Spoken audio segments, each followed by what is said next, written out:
थक हार गए और वापस आने लगे। आने में 1000 दिव्य वर्ष लगे। दिव्य वर्ष अगर बोलता हूं मतलब एक दिव्य वर्ष 365 वर्षों का एक दिव्य वर्ष होता है। तो 1000 दिव्य वर्ष मतलब 365,000 365 3.5 लाख साल लगे वापस जहां से चले थे वहां बैठे। अब तो उन्होंने मन में ऐसा ठाना कि ये जो देव है ये कौन है, ये प्रकट होना चाहिए। आराधना करके लगे, हे महादेव आप कौन हैं? हम अब जान गए हैं कि हम श्रेष्ठ नहीं हैं, हमसे तीसरा कोई और है जो महाश्रेष्ठ।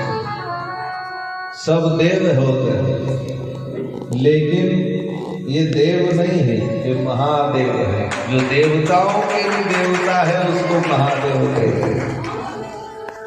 वहां को श्वास के द्वारा वेद पढ़ा जिनमें संपूर्ण विद्याएं निहित है। 24 अक्षरों की गायत्री मंत्र दिया, फिर महामृत्युंजय मंत्र दिया। ओम त्र्यंबकं यजामहे सुगंधिं पुष्टिवर्धनम् उर्वारुकमिव बन्धनात् मृत्योर्मोक्षयमामृतात्। ओम पंचाक्षर मंत्र दिया। ओम नमः शिवाय। सभी विद्याएं देने के बाद दोनों शिव शक्ति कुछ क्षण के लिए एकदम विलग हुए। एक के 2 स्वरूप हुए। अब यह उल्टा है। जब विलग हुए तब भगवान श्वेत कर्पूर के समान धवल वर्ण है, सफेद वर्ण है, और उमा जो धवल वर्णा थी वो श्याम वर्ण हो गई, वो श्याम वर्ण हो गई। ये दोनों हाथ जोड़ करके खड़े हैं। उसी समय भगवान महादेव ने कहा कि हे विष्णु तुम मेरे दक्षिण भाग से उत्पन्न हुए हो, हे ब्रह्मा तुम मेरे वाम भाग से उत्पन्न हो, और मेरे हृदय से मैं खुद उत्पन्न होऊंगा। ये शिव का कोई दर्शन नहीं कर सकता। केवल ब्रह्मा और विष्णु ने एक ही बार देखा था पूरे कल्प में। ये जिन शिव जी का पूजन करते हैं, शिव जी के हृदय से शिव जी का आविर्भाव हुआ, ये शिव है। ऐसे ही उमा जगदम्बा में से भी 3 शक्तियों का प्रादुर्भाव हुआ। सरा ब्रह्मा के लिए, महालक्ष्मी विष्णु के लिए, और उमा महाशिव के लिए। और आदेश किया, हे विष्णु और ब्रह्मा इन दोनों देवियों को स्वीकार करो और हमारी लीला में सहयोग करो। उसी समय पुनः उमा महेश्वर फिर एकाकार हो गए। जब एकाकार हुए तो ब्रह्मा आदि देवता, लक्ष्मी, भगवती, सरस्वती सब स्तुति करने लगे। 1 श्लोक आइए। नमामि समीशानं निर्वाण रूपं विभुं अपनं ब्रह्मा वेद स्वरूपं। निर्वाण रूपं विभुं अपनं वेद स्वरूपं।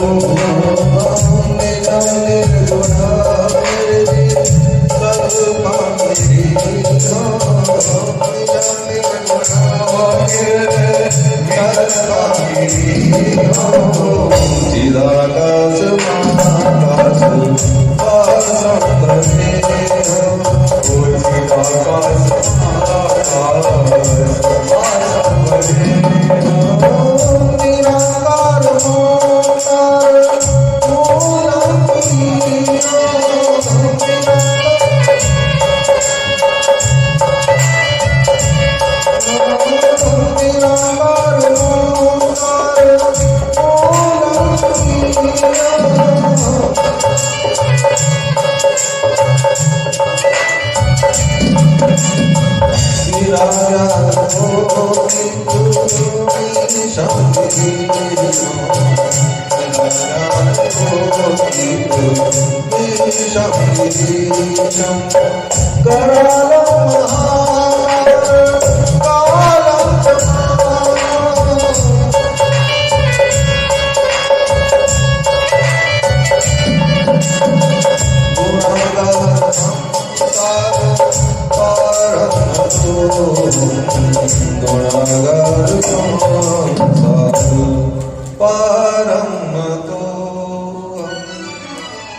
स्तुति करने लगे। उसी समय उमा महेश्वर भगवान अर्धनारीश्वर विलुप्त हो गए, अदृश्य हो गए।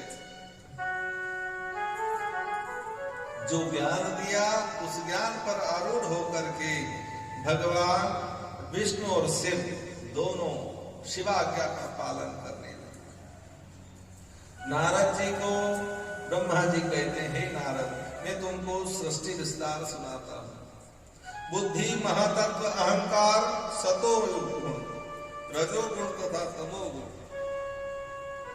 पहले इन गुणों की सृष्टि की, उन गुणों से पृथ्वी, आकाश आदि की सृष्टि की। फिर क्रमानुसार देव, दानव, मानव, यक्ष, गंधर्व, राक्षस, किन्नर आदि की सृष्टि की। फिर मैंने जो है जानवरों की सृष्टि की जो अज्ञानी है, लेकिन वो बड़ी नहीं, क्या करें। फिर चारों सनत कुमारों को उत्पन्न किया, ऋभु आदि ऋषिगणों को उत्पन्न किया। इनको कहा कि सृष्टि रचो, इन्होंने आदेश नहीं माना, इन पर क्रोध हुआ, फिर भी सृष्टि नहीं बनी। ऐसा विचार कर रहे थे। विचार करते करते ब्रह्मा के मस्तक से एक महातेज निकला और सामने गिरा और एक विराट पुरुष का प्रादुर्भाव हुआ। ये कौन है? ये महादेव है, शिव का जन्म है। महाशिव का जन्म नहीं है, शिव का जन्म है। समझना बात, महाशिव का जन्म नहीं, शिव का जन्म है। ये रुद्र का अवतार भगवान ब्रह्मा के मस्तक से हुआ। इनके 11 रूप हुए। 11 रुद्र के नाम मन्यु, मनु, महर्निश, महान, शिव, कृतुध्वज, उग्ररेता, भव, काल, वामदेव, घृत, व्रत। ये 11 रुद्र। इन 11 रुद्र की 11 रुद्राणी, इनकी 11 पत्नियां। घी, व्रती, उष्णा, उमा, नियत्सर, ईरा, अंबिका, ईरावती, सुधा, दीक्ष तथा रुद्राणी। ये 11 रुद्राणी। अब इनको कहा, महाराज आप सृष्टि रचो। तो जब रुद्र सृष्टि रचने लगे, भूत, प्रेत, बेताल, शाकनी, डाकनी, ये वो दैत्य, दानव सब पूरी धरा को खाने लगे, सब शुभ को खाने लगे। त्राहिमाम हो गया चारों तरफ। ब्रह्मा ने कहा, महाराज जी क्या कर रहे? अरे ऐसी सृष्टि। महादेव ने कहा, अरे भाई हम मरने वालों की सृष्टि नहीं करते, मैं जिसको पैदा करूंगा न तो वो मरेगा न हम मरेंगे। ऐसी सृष्टि चाहिए? बोले नहीं चाहिए, बंद करो। फिर हम जो पैदा हो गए हम क्या करेंगे? बस जब प्रलय आएगा तब तुम आना, अभी तुम्हारा कोई काम नहीं। महारुद्र को बंद किया। ब्रह्मा जी नारद जी को सुना रहे कि भगवान शिव की आज्ञा पा करके मैंने सर्वप्रथम पंचतत्व, पर्वत, मूल एवं कला आदि इच्छा से विरचि, अग्नि, रसाता तथा भृगु, पुलस, पुलह तथा वशिष्ठ आदि ऋषियों की सृष्टि की। फिर प्रत्येक अंग से नारद, कर्दम, दक्ष आदि पुत्रों की उत्पन्न किया। स्तन से मनुष्य को, पीठ से पाप को, अन्य अंगों से प्रीति, तृष्णा आदि को उत्पन्न किया। नक्षत्र, चंद्रमा, दिक्पाल आदि को उत्पन्न किया। तामसी सृष्टि को देख करके चिंता हुई रुद्रों को बंद किया। एक बार क्या हुआ, ऐसा जब कर रहे थे उसी समय भगवान ब्रह्मा को भूख लगी, तो उन्होंने क्या करा, राक्षस और यक्षादि को खाने के लिए ब्रह्मा जी दौड़े विकराल रूप बना करके। उसी रूप से महाकाल, काल का जन्म हुआ। तदुपरांत भगवान ब्रह्मा ने क्या करा, स्त्री शरीर धारण किया। तो स्त्रियों को देख करके ऋषि मुनि आसक्त होकर के दौड़े। उन्होंने पुनः रूप बदला भगवान ने, और घुटनों से चलने लगे। जब घुटनों से चलने लगे तो दैत्य उनके पीछे दौड़े। तुरंत शरीर बदला, और वह शरीर जो छूटते जा रहा है वो कुछ न कुछ बनते जा रहे। यह शरीर सायंकाल बना।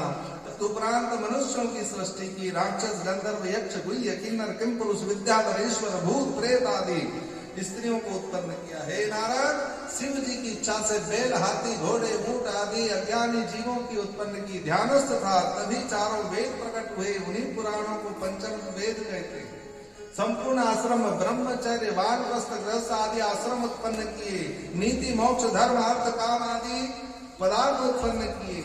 हे मैं 1 मिनट के अंदर आपको सृष्टि वर्णन सुना दूंगा, लेकिन फिर भी सृष्टि बड़े नहीं, इतना सब प्रकार कर दिया तो जितना करिया विकल्प माता क्या करें। मैथुनी सृष्टि का आविर्भाव हुआ। ब्रह्मा जी द्वारा शिव पूजन किया, अर्धनारीश्वर का दर्शन किया। ब्रह्मा जी की प्रार्थना से शिव शक्ति विभक्त होकर के आशीर्वाद दिया। तब उनका दक्ष आदि पुत्रों की उत्पन्न होने के लिए एक शरीर के 2 भाग हुए। जो भागवत जी में आप मनु शत्रुपा की कथा सुनते हैं वही है, उसी को मैं अति संक्षेप में बोल रहा हूं। मनु और शत्रुपा, दक्षिण भाग से मनु, भाग से शत्रुपा की उत्पत्ति हुई। इन्होंने 3 पुत्री 2 पुत्र को उत्पन्न किया। परिव्रत उत्तानपाद, देहुति आहुति सुरुचि, ऐसे 3 पुत्रियों की उत्पत्ति हुई। अब यहां बताया, जब मनु शत्रुपा ब्रह्मा जी के सामने खड़े थे, महाराज क्या आदेश है? तो क्या पहला आदेश दिया आप हमारे सबके लिए, सबसे पहला आदेश ब्रह्मा जी इस शिव पुराण में। पहले ये नहीं कहा कि तुम मेरे संकल्प को सिद्ध करो, कि तब करो, कि संतान पैदा करो। सबसे फर्स्ट कंडीशन, तुम अपने 3 ऋणों को चुकाओ। हमें ठहराओ 3 ऋण, यानी हमारे सबके जो मनुष्य पैदा हुआ है, जो स्त्री पैदा हुई है, उन सबके ऊपर 3 प्रकार के कर्जे हैं। उनसे विरक्त ऋण होना जरूरी है, वरना शिव भी शरण नहीं देगा, नहीं देगा। मनु शत्रुपा को सबसे पहला आदेश, क्योंकि प्लेटफॉर्म तो पूरा तैयार हो गया, ऋषि यक्ष आदि सब तैयार हो गए, धरती आकाश सब बना दी, तब तो उसको सृष्टि विस्तार करना है। लेकिन ठहर जा, देव ऋण, ऋषि ऋण और पितृ ऋण, पहले 3 ऋण से ऋण हो जाए। मनु महाराज ने कहा, भाई कैसे ऋण हो जाओ? यज्ञाभवति पर्जन्य, यज्ञ करने से देव ऋण का से ऋण हो जाएगा। हर घर में हवन होना चाहिए, जैसा बने ऐसा करो। पंडित को बुलाने की ताकत हो तो बुलाओ, नहीं बुलाने की हो तो खुद करो, हवन करो। क्योंकि यज्ञ से पर्जन्य आकर्षित होता है, पर्जन्य से बरसात होती है, बरसात से अन्न पैदा होता है, अन्न से हमारा पोषण होता है। पर्जन्य संभवात अन्न, इसी का दूसरा, ये वायुमंडल से ऑक्सीजन लेते हैं, अमृत खींचते हैं, कार्बन यानी जहर छोड़ते हैं। पूरी हवा को हमने दूषित कर दिया, पूरे जल को दूषित कर दिया। अभी शिवराज जी में जाकर के जो हमारी माँ है, जाकर के आप देखो, स्नान करने की तो ठीक, हाथ धोने की इच्छा नहीं होती। किसने किया? हमने किया। सभी देवताओं का, ये सूर्य प्रकाश का भोग कर रहे हैं, हवा का भोग कर रहे हैं, जमीन का भोग कर रहे हैं। अरे इसका सीना चित, एक किसान जब हल चलाता है तो करोड़ों अरबों कीट पतंगों को मार डालता है, कितने कीड़े मकोड़े मरते हैं। धरती का सीना चीर के अन्न का दाना उत्पन्न होता है, उसी से हमारा भरण होता है। ये देवताओं का कर्जा है। वो अगर 1 साल पानी नहीं गिराए तो त्रैमाम हो जाए। अरे गंभीर डैम खाली हो, 1 महीनों पानी लेट हो तो दिमाग में क्या पानी कहीं पियांगा, पानी कहीं पियांगा, ठेठ नागदा से लाना पड़ेगा। तो अगर वो 1-2 साल नहीं बरसाए तो देवताओं का कर्जा। तो ये कर्जा उतारते रोज, इसके माथे कर्जा नहीं होगा उसको दुख नहीं आएगा, कर्जा होगा दुख आएगा, सीधा सा गणित है। दूसरा, ऋषियों का ऋण। ये ऋषि महात्मा ने ये पुराण की रचना करी, किसने करी खबर नहीं। वो वन खंड उजाड़ में खूब तप किया, तप करके ध्यान किया, ध्यान करके भगवान का दर्शन किया, दर्शन करके फिर उनकी लीलाओं को देखा, लीलाओं को देख करके उनको लिपिबद्ध किया। हमको तो सीधा सीधा गणित मिल गया, महाराज की बुलाओ ने कथा चालू। लेकिन उन्होंने शिव चरित्र को जिसने लिखा होगा तो शिव को जिसने देखा होगा उसी ने लिखा होगा। शिव को जिसने देखा होगा उसी ने लिखा होगा। तो शिव को देखने में उसको कितने परिश्रम लगा होगा। हमको तो सीधा सीधा अलवई रसोई बनावाने भट्टी करने खूब तपियो, अपने नहीं मालूम कि केतरो खोचो चलायो, केतरो उन्हें आग तपी, लेकिन अपना सामने तो बच्चा करना है, खाली खाना। तो उनका कर्जा है, उस हलवाई को भूलो ना, उसका कर्जा है। तीसरा बाप दादा का कर्जा, ये शरीर है, ये उनकी देन है। साधन धाम मोक्ष कर द्वारा। ये शरीर नहीं होता तो हम यहाँ आकर कैसे बैठ सकते, अपने मोक्ष का वर्ण कैसे करते, अपने कर्मों का निर्वाह कैसे करते, संभव नहीं था, संभव नहीं। ये बाप दादाओं का कर्तव्य। शास्त्रों में लिखा है, मनुस्मृति में लिखा है, शिव पुराण में लिखा है कि व्यक्ति को अपने आप को मोक्ष मार्ग में भी लगाने का अधिकार नहीं है जब तक वो अपने तीनों ऋणों को ना उतार दे, भगवान की शरण में। तो या तो ब्रह्मा पहले कह रहे हैं मनु शत्रु का पहले अपने ऋण को उतार। तो पुत्र उत्पन्न करने से पितृ ऋण उतरता है, यज्ञ करने से देव ऋण उतरता है, और स्वाध्याय करने से कोई ग्रंथ है उसको पढ़ो, सुनो, सुनाओ। कभी भाग्य उदय हो तो ऐसे आयोजन करो जिसमें पुराणों का विवेचन हो, एक वैसे ऋण उतरता है। आप सब हमने 500 दिया, कथा करेंगे ना, ये आपका माथे का कर्जा उतार रहे हो, किसी पे साथ नहीं कर रहे हो, ये अपने सिर का कर्जा उतार रहे हो, किसी पे एहसान नहीं कर रहे हो। गुरु जी आप हमने तुम्हारी कथा करी, ब्राह्मण को पेट भगवान का बाप की ताकत नहीं तो बढ़ने तक नहीं करो। ब्राह्मण ब्रह्मा के माथे का मण, क्या कथा करा।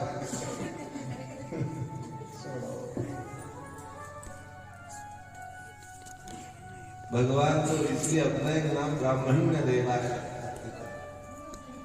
भक्ति के अंदर रुकान जो भगवान वहां तक पहुंच जाए तो अच्छी बात है, जल्दी जल्दी ले रहा हूं। ये 3 काम आप करते रहे।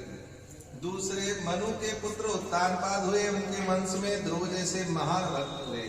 अनुमति का विवाह रुचि प्रजापति के साथ हुआ, इनके गर्भ से यज्ञ दक्षिणा, भगवान यज्ञ नारायण और दक्षिणा एक जोड़ा होता। कर्दम देहूति से 10 कन्या व कपिल भगवान का जन्म हुआ। बोलो कपिल भगवान की जय। इनकी 9 कन्या जो थी, कला, अनुसुईया, श्रद्धा, निवत्सा, कर्मागति, शांति, अरुंधति, ख्याति, बृहति तथा व्रत। इनको 9 ऋषियों को बुला करके विवाह किया। मारीच, अत्रि, अंगिरस, पुलस, पुलह, क्रतु, भृगु, वशिष्ठ तथा अथर्वण नाम के 9 ऋषियों को इनको व्याधि, इन्हीं के संतानों से पूरी सृष्टि भर गई। मनु की तीसरी पुत्री का नाम प्रसूति था। इसका दक्ष के साथ विवाह हुआ। दक्ष ने 60 कन्याएं उत्पन्न की, 10 धर्म से, 27 चंद्रमा से, 13 कश्यप से, 4 त्याविश नारी नाग से, 2 भूत को, 2 अंगिरा को, 2 प्रशासक को, इन्हीं से सारी सृष्टि भरी है। दक्ष ने ब्रह्मा जी के पास जाकर के आदेश मांगा कि हे ब्रह्मा जी, हे पिताजी महाराज, अब मुझे क्या करना चाहिए। उसी समय ब्रह्मा ने कहा कि तुम अब ऐसा यत्न करो जिससे भगवती उमा तुम्हारी कन्या बनकर के आए और उसका वर्ण भगवान शिव महाराज करें। आज वैसे शिवरात्रि महारुद्र का जन्मोत्सव भी है और उनका विवाहोत्सव भी, दोनों चीज। तो पार्वती का तो विवाह आज तो नहीं, कल भी नहीं, परसों या नरसों जब भी महादेव की इच्छा हो, लेकिन मैं चाहता हूं कि आज सती माता के साथ विवाह कर दूं। ये अभी समझ एक मिनट। और मुझे ऐसा भी निवेदन हुआ है कि आज शिवरात्रि के गुरु जी आप तो एक आध घंटा में थे महाका। अब गुरु जी पुरानी बुलेट सरी का एक आध घंटा में तो गर्म हो रहे जब ये तो कथा चालू हुए तब हो जाएगा। गोपाल कृष्ण भगवान।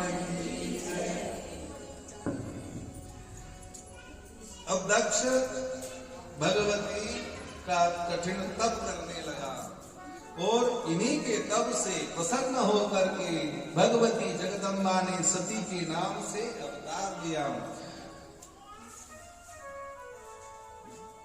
जय भगवती देवी नमो वरदे, जय पाप विनाशानि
सती ने अवतार लिया।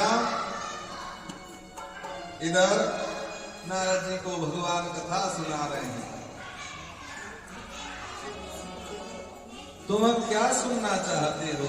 बोले मैं सभी लोगों का वर्णन सुनना चाहता हूँ। सत्य लोक के ऊपर वैकुंठ लोक है जिसका विस्तार 16 करोड़ योजन है। स्वर्ग से ऊपर स्वामी कार्तिकेय लोक जो 64 योजन की उसमें परिधि चौकोर है। उसके ऊपर शक्ति लोक है। शक्ति लोक से ऊपर शिव लोक है और शिवलोक में चिंता मोह भूख प्यास आदि नहीं व्यापते। और वहां पर उनकी एक गौशाला है। अब भागवत में बोलो नहीं कि गौ लोक जाएगा, गौ लोक जाएगा। यो गौ लोक भगवान शिवलोक की गौशाला है और उस गौशाला के मालिक भगवान श्री कृष्ण और राधा रानी है। इसका विस्तार 256 करोड़ योजन लंबा चौड़ा है। शिवलोक कहते हैं, नारद जी बोलते हैं कि हे महाराज, आप कहते हैं शिव जी वहां रहते हैं, काशी में रहते हैं, अलक्ष्य रहते हैं, लेकिन मैंने तो सुना कि वो तो कैलाश रहते हैं।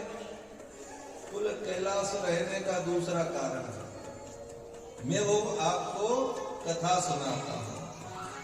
भगवान ने ब्रह्मा ने नारद जी को वो कथा सुनाई जिस कथा के कारण भगवान कैलाश पहुंचे। एक यज्ञदत्त नाम का ब्राह्मण था, कपिल आश्रम के पास रहने वाला। उस यज्ञदत्त नाम का ब्राह्मण का एक लड़का था गुण निधि। ये गुण निधि जो था बहुत वेदाध्ययन करा, खूब जब तब पूजा पाठ करने वाला, लेकिन धीरे धीरे संगति से बिगड़ गया। बिगड़ने के बाद बुरे काम करने लगा।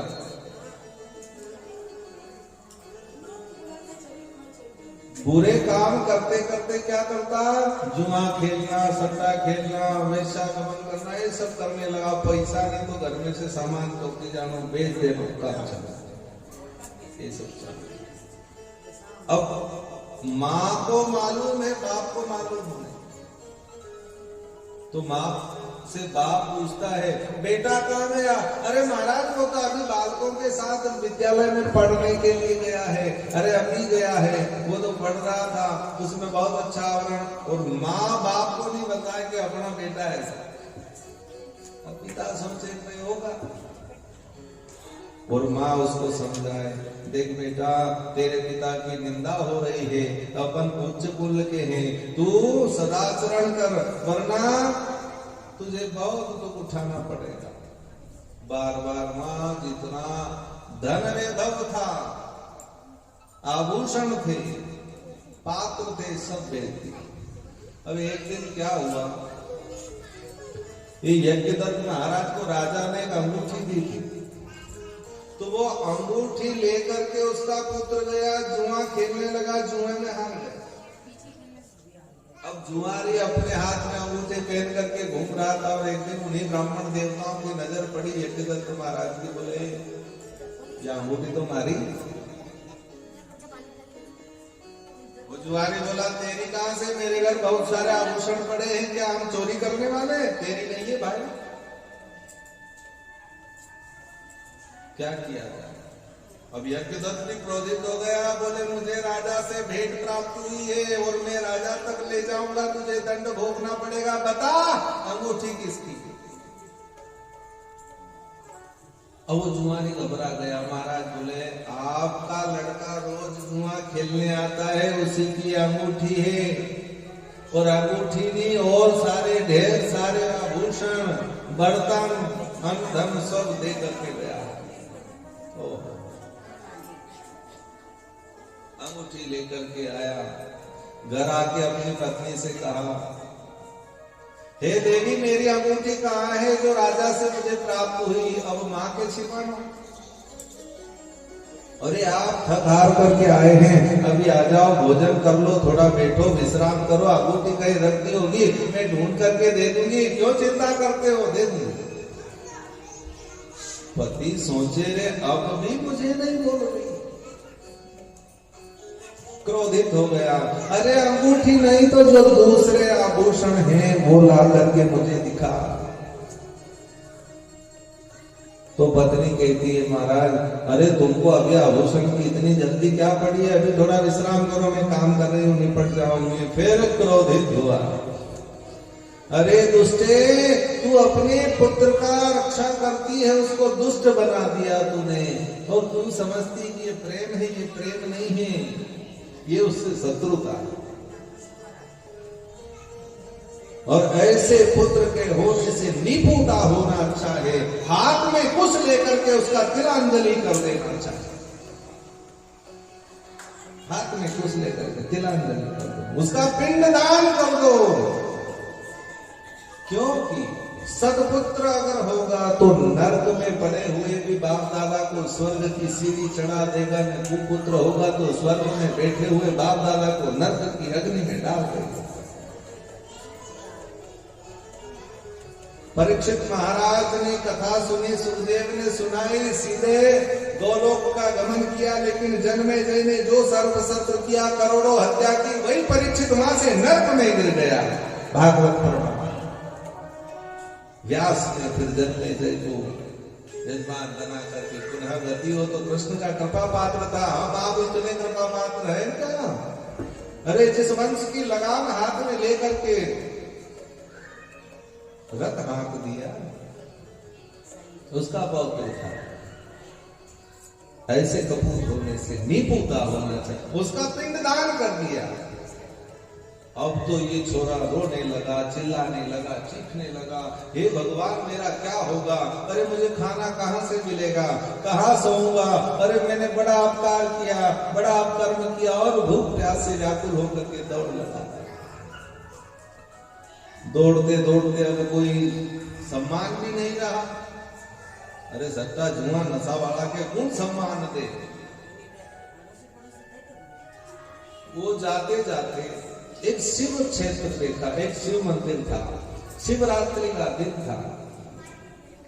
और वहां बहुत सारे ब्राह्मण भक्त लोग क्या अपने हाथों में मेवा, मिष्टान, फल, फूल, भोग सामग्री सब लेकर के शिव मंदिर में पूजा करने के लिए जा रहे। इसने सोचा कि खाने का तो जुगाड़ हो जाएगा, ये सब पूजा पाठ करेंगे न, मंदिर में से मैं समेट के अपना भोजन कर लूंगा, ये तो हो जाएगा। अब देखिए पेड़ पे खड़ा रहा, पत्ते तोड़े फेंके, योग से योग महाकाल की कृपा, बेल पत्र का पेड़ तोड़े और फेंके, महादेव स्वीकार कर।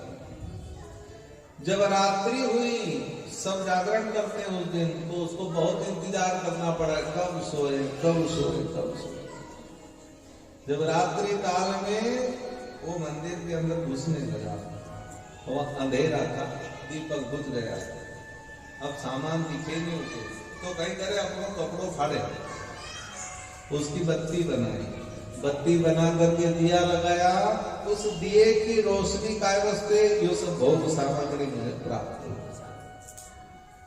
अब ले करके जैसे वहां से चलने लगा, तो जो भक्त मंडली सोई हुई थी उसमें से एक के पैर के ऊपर पैर लग गया, और जैसे ही पैर लगा वो चिल्लाया, अरे चोर, अरे पकड़ो, अरे चोर पकड़ो। अब ये भागा, सब फेंक करके भागा। मंदिर के सुरक्षा में प्रहरी लगे थे, उन्होंने सुन लिया, जैसे ही सुना उन्होंने अपने धनुष पर बाण चढ़ाया और छोड़ दिया, जैसे ही बाण लगा गुरु जी वहीं ढेर हो गया, मर गया। यमराज के दूत लेने के लिए आए, उसी समय मेरे भोले बाबा के दूत भी आ गए, हाथ में त्रिशूल लेकर, छोड़ दो इसको, यम के दूत नहीं पकड़ सकते।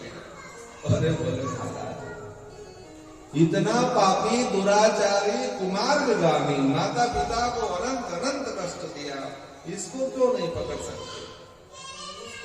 बोले देख, इसने शिवरात्रि का व्रत किया है, अब कौन सा विधि विधान लोग, कहीं विधि विधान कहीं विधि विधान, अरे इसने तो गलती से भूखा रह गया था, भाई खाने को ही नहीं मिला लेकिन भूखा रहा, दूसरा शिव मंदिर के पास रहा, और तीसरा झाड़ के ऊपर बैठ करके पूरा ध्यान हुई कि क्या पूजा हो रही है, कब हटे कब हटे कब हटे, तो पूरा ध्यान शिवलिंग, पूरा ध्यान वहां लगा हुआ। तीसरा लोग तो दिया बत्ती लेकर के इसने अपने वस्त्रों को फाड़ करके मंदिर के अंदर उजाला कर दिया, दीपदान। शिव मंदिर दीपदान का बहुत महत्व है, इसको आप नहीं ले जा सकते। यम के दूत को डरा दिया, भगा दिया। यम के दूत जब यमराज के पास गए तो महाराज बोले क्या हुआ? तो यमराज ने कहा कि जिसके मस्तक पर भस्म लगी हो, जो शिवोपासक हो, जिसके गले में रुद्राक्ष धारण किया हुआ हो, ऐसे के पास तुम मत जाना, वहां कोई विधि में विधान, वो महादेव है, तुम उनके पास जाना। दूसरा एक बेल, उसने गलती से बेल पत्र सुनाया। अरे भगवान महादेव कोई विधि विधान नहीं, जो बने सो करो, जैसा बने वैसा। एक आदमी था, उसको क्या कहीं सत्संग में गया, तो सत्संग में जाकर के तो महाराज ने कहा, अरे इतने दिन निकल गए, अब तो 4 दिन की उम्र है। उसको दिमाग में ऐसा है, हो 40 साल की जिंदगी हुई भी अभी तक तो भगवान का भजन ही नहीं करे। अब तो नहीं, क्योंकि एक काम करो, ऐसे भजन करो तो पुरानो समय कवर हो जाए, तो लोग इतना बड़ा दाना की माला फेरे, अपन इतना बड़ा दाना बड़ा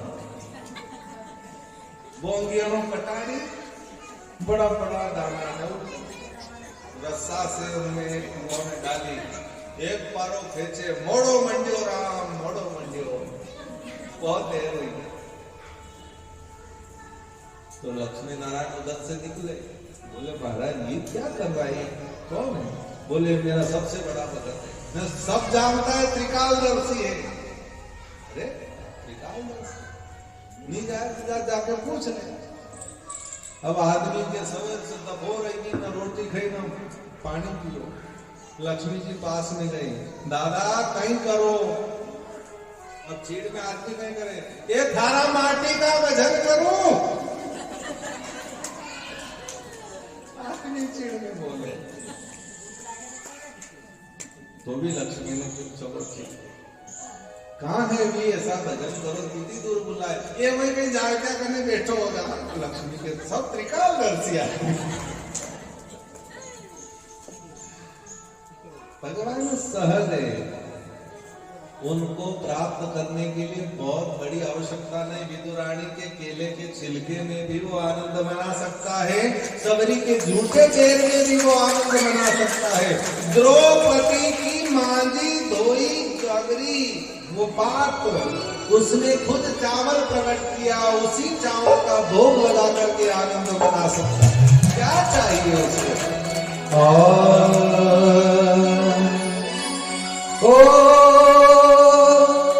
चित्रकूट के घाट घाट हाँ, चित्रकूट के घाट घाट पर भी राम में हरियाणा, राम में हरियाणा, राम में हरियाणा, राम में हरियाणा। चित्रकूट के घाट घाट हाँ, चित्रकूट के घाट घाट पर भी राम में हरियाणा, राम में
हरियाणा।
यही गुण निधि भगवान शिव की इतनी सेवा करने के कारण कलिंग देश का राजा बना अगले जन्म में।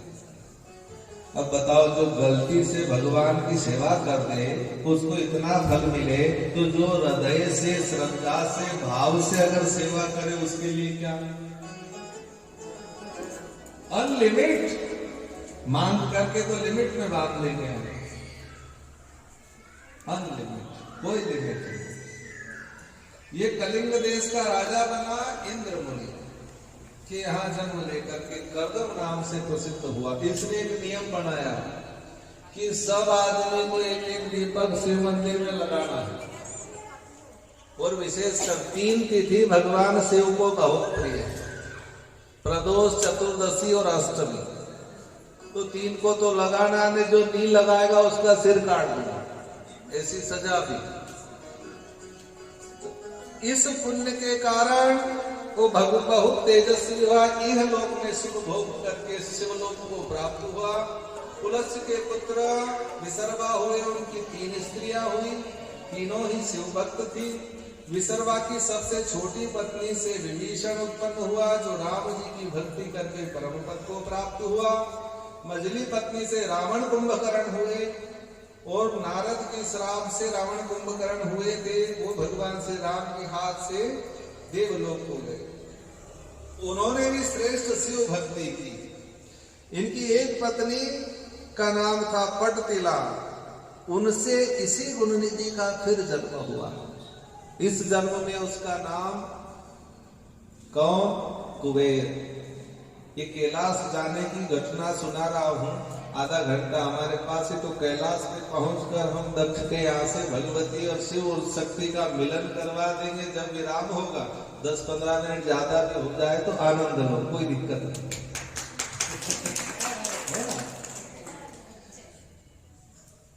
ये क्या करता है? विसर्वा कठिन तपस्या करने लगा। 100 करोड़ वर्ष तक इन्होंने तपस्या की। अब जब तपस्या की तो वहां भगवान उमा महेश्वर प्रकट हुए। अब ये भगवान शिव की स्तुति करते हुए जगदम्बा के चरणों को देखता है, उनकी प्रशंसा करता है, लेकिन माता जी को ये सहज नहीं हुआ। उसी समय जैसे ही दृष्टिपात किया भगवती ने, इस विसर्वा के दोनों नेत्र फूट गए। बोले, ये कुदृष्टि से मुझे देख रहा है महादेव, कैसे भक्त है आपकी? अरे बोले, नहीं देवी, वो तुमको कुदृष्टि से नहीं देख रहा, तुम्हारे सामने उसने इतना तप किया है। लेकिन जो भक्त होता है वो भगवान के साथ रहने के लिए बड़ा लाभित होता है, उतावला होता है। लेकिन तुम हमारे साथ हो तो तुम्हारे भाग्य की सराहना करता है कि ये देवी कितनी भाग्यशाली है जो मेरे इष्ट के साथ सदैव रहती है। ऐसा भाव है उसका।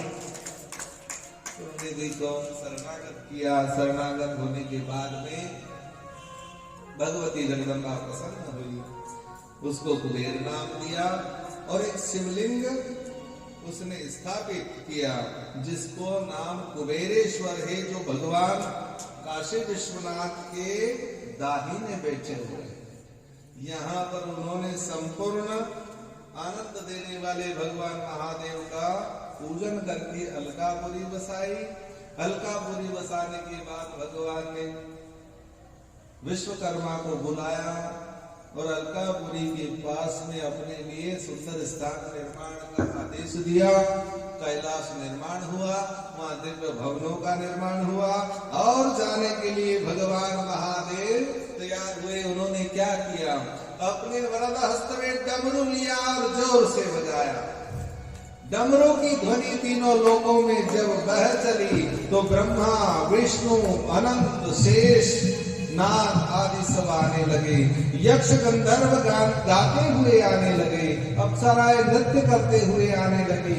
मानव, दानव, राक्षस, भूत, प्रेत, पिशाच आदि समस्त सृष्टि वहां पर आने लगी। सुविधा आज महादेव के डमरू की ध्वनि सुनी। आज महादेव क्या संकल्प लेंगे पता नहीं, खबर नहीं।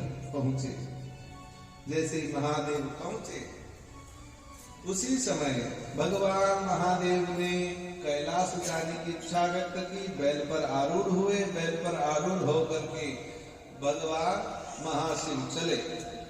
उनके साथ में समस्त विद्याधर चले, विद्याधरों के साथ में समस्त देवता चले, देवताओं के साथ में गंधर्व गण गान करते हुए चले। रास्ते भर उनका स्वागत होते होते कुबेर ने आगे जाकर के उनके भोजन आदि का प्रबंध किया। वहां ठहरा करके कुबेर ने सब प्रकार से उनकी स्तुति की। स्तुति करते हुए पधरा करके सबको भोजन आदि कराया। भोजन कराने के बाद में भगवान कैलाश पर पधारे, कैलाश को सुशोभित किया। सब देवता वंदन करने लगे। आइए 1-2 मिनट में हम भी वंदन करते हैं। कैलाश के निवासी नमो बार नमो बार हो आयो शरण तिहारी प्रभु तार तार हो, प्रभु तार तार हो। आस के निवास नमो बार हो, नमो बार हो आयो शरण तिहारी प्रभु तार तार हो, प्रभु तार हे भोले।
जो मन हो कर सकता हूं, वो सब स्वतंत्रता समाप्त होती है।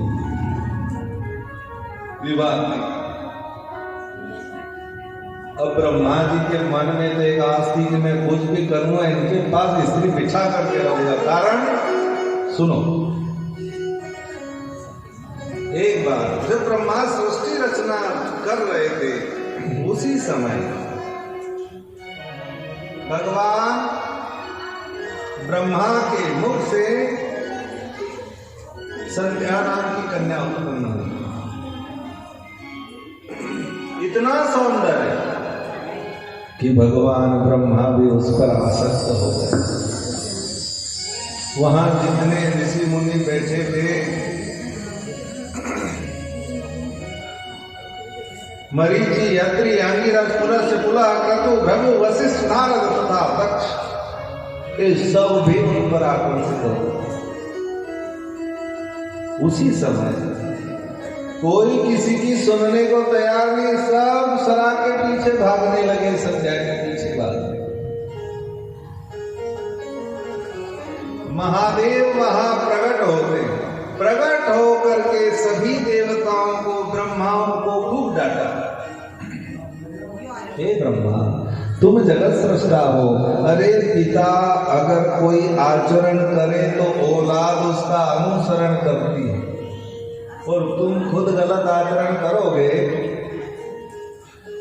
छोरा के बाप समझाए, बेटा बुरी संगत में नहीं जानो, मैं खुद दास में से ऊंचे ही।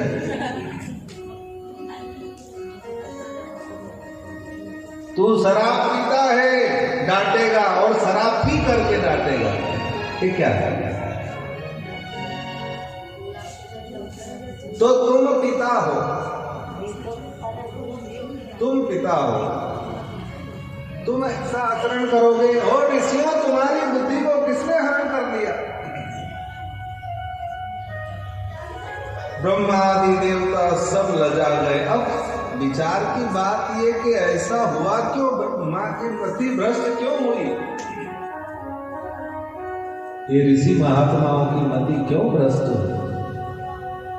उसका कारण है, जब कामदेव को उत्पन्न किया ब्रह्मा ने,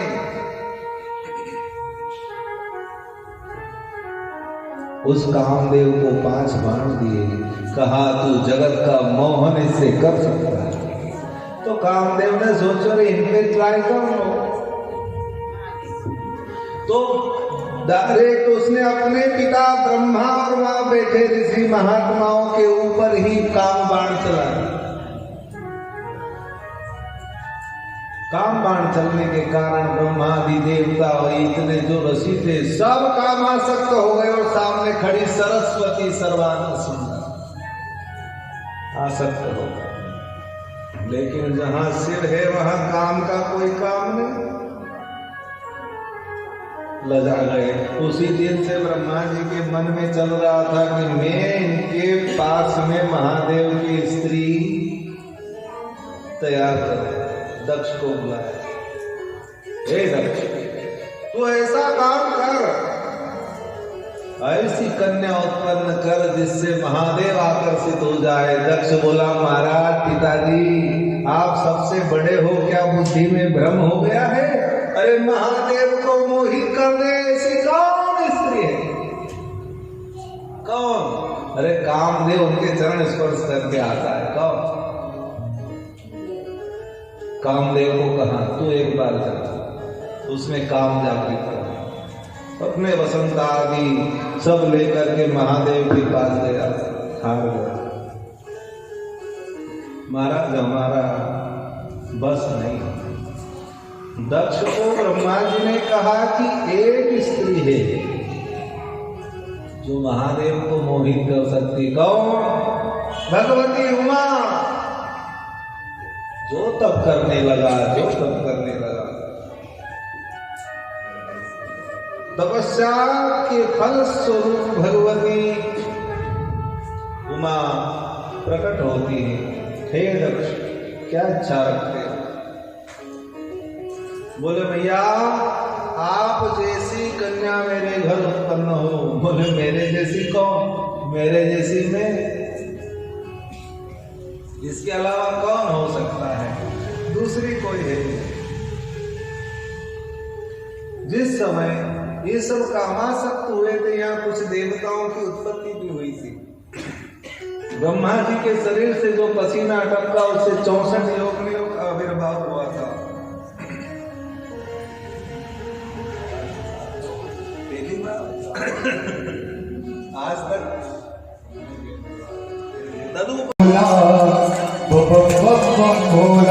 जय हो। चली भोले की बारात लेके दूसरे साथ, चली भोले की बारात लेके दूसरे साथ, कोई साथ रहा भोला।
लगाई गई।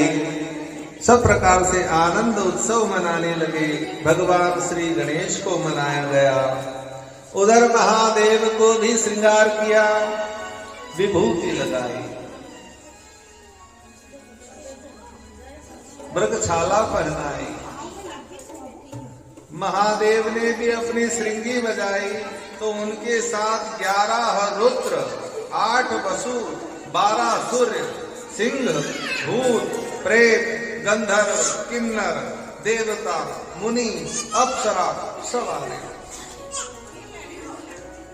भगवान भोलेनाथ ने कहा कि महाराज घर में कैसा भी रो लेकिन पामना जाओ जैसे अप टू डेट जानो पड़े, ऐसा नहीं हो काम। अब महादेव बोले रे भैया हमारा तो श्रृंगार योज क्रीम पाउडर है, मुर्दा की भस्म लपेट आनंद।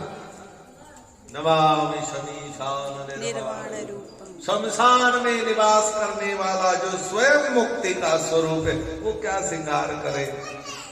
बोले नहीं नहीं, संसार की भी कुछ रीति नीति है, उस रीति नीति को निर्वाह करो। भगवान ने अपना सर्वांग सौंदर्य प्रकट किया और शिव के समान कौन सुंदर, कोई नहीं।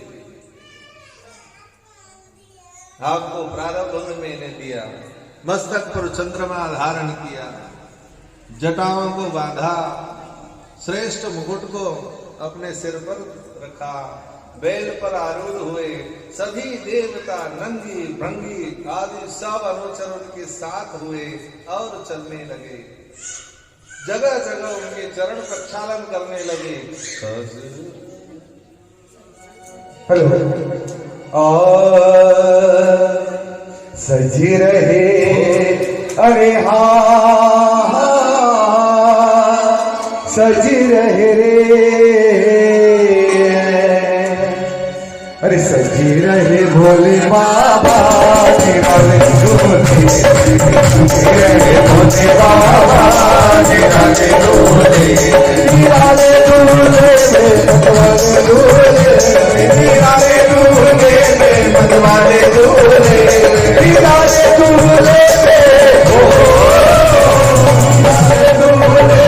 मतवाले डोले, भोले बाबा भोले बाबा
घर पधारे, उनका चरण प्रक्षालन किया। भगवान महादेव का श्रेष्ठ आसन पर बिठाया, बिठा करके सारी भारत का स्वागत वंदन अभिनंदन किया।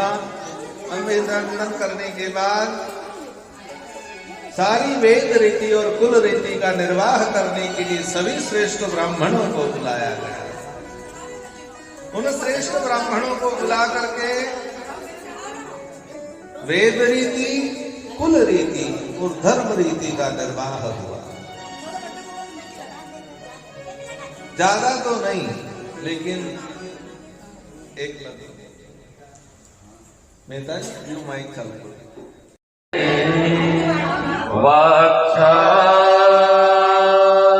स्थले कौस्तुभा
शुभ लग्नम शुभम भवतु।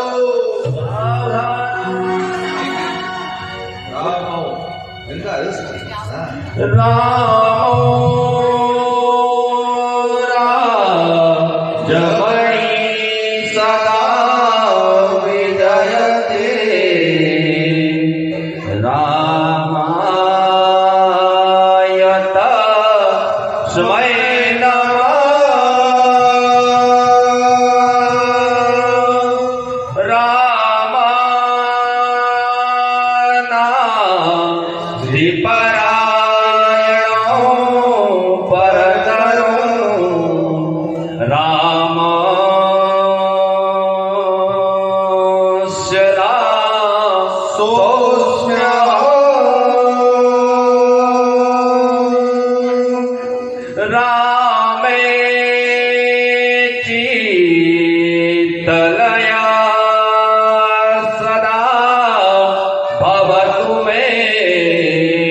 महासती से विवाह लग्न हुआ। लग्न के बाद भावरे फेरने लगी।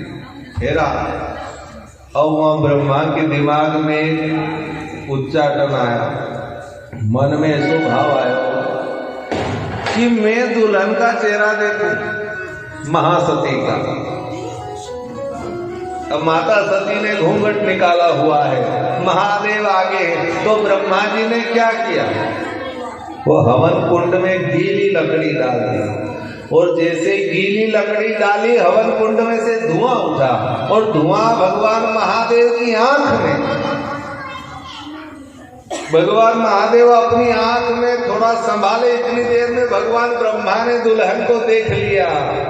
ओहो, तेज स्खलित हुआ और महाकाल को क्रोध आया। त्रिशूल लेकर के ब्रह्मा के ऊपर दौड़े, मैं तुझे अभी मार डालूंगा। सबने कहा ये रंग में भंग कैसा, भाई विवाह हो रहा है, विवाह में त्रिशूल लेके ब्रह्मा जी की हत्या कर देंगे तो क्या होगा? महाराज खूब समझाया, खूब समझाया। उस ब्रह्म तेज से बादलों का निर्माण हुआ। जैसे थे भगवान भोले तुरंत प्रसन्न हो गए सबके समझाने पर, और फिर वाद्य बज उठे। चारों वेदों ने वेद गान किया, ब्रह्म ऋषियों ने वेद वचनों से आशीर्वाद दिया। विवाह संपन्न हुआ। गोपाल कृष्ण भगवान की। एक बढ़िया शिव भजन सुनाइए, सब आनंद लेंगे। हेलो और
जलेन श्रीकरणं देवा विवन्द्रमात्मा विवन्द्रमाश्चो